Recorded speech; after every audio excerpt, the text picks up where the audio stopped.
അമ്പലത്തിലാകേണ്ടതാണ്. അപ്പോൾ അതിന് നമുക്ക് കുറച്ച് ഇഞ്ചി വേണം. നമ്മൾ വീട്ടിലിങ്ങനെ ഗ്രോ ബാഗ് ഉണ്ടാക്കിയ നല്ല ഒറിജിനൽ നാടൻ ഇഞ്ചി കേട്ടോ. നമുക്കൊരു ഗ്രോ ബാഗ് നമുക്ക് പൊട്ടിച്ച് നോക്കാം. അതിൽ ഇങ്ങനെ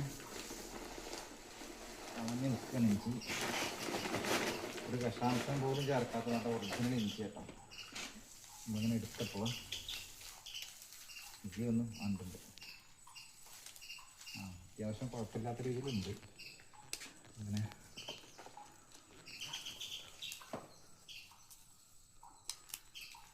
നമ്മൾ അത്യാവശ്യം ചാണകപ്പൊടി മാത്രം കൊടുത്തിട്ട് ഇങ്ങനെ ഗ്രോ ബാഗിൽ സെറ്റ് ചെയ്ത ഇഞ്ചിയുണ്ട്.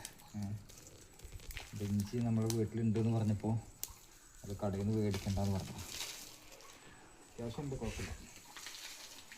ഒരു ഗ്രോ ബാഗ് എടുത്താൽ തന്നെ നമ്മളുടെ ഒരു 10-25 കിലോ തവ കൊണ്ട് ഉപ്പുമാവ് ഉണ്ടാക്കാനുള്ളത് ഇതിലുണ്ടാവും. നമുക്ക് വേറെ എന്തെങ്കിലും ആവശ്യത്തിനുണ്ടെങ്കിലും ഉപയോഗിക്കാം. Original natural ഇഞ്ചിയാണ്.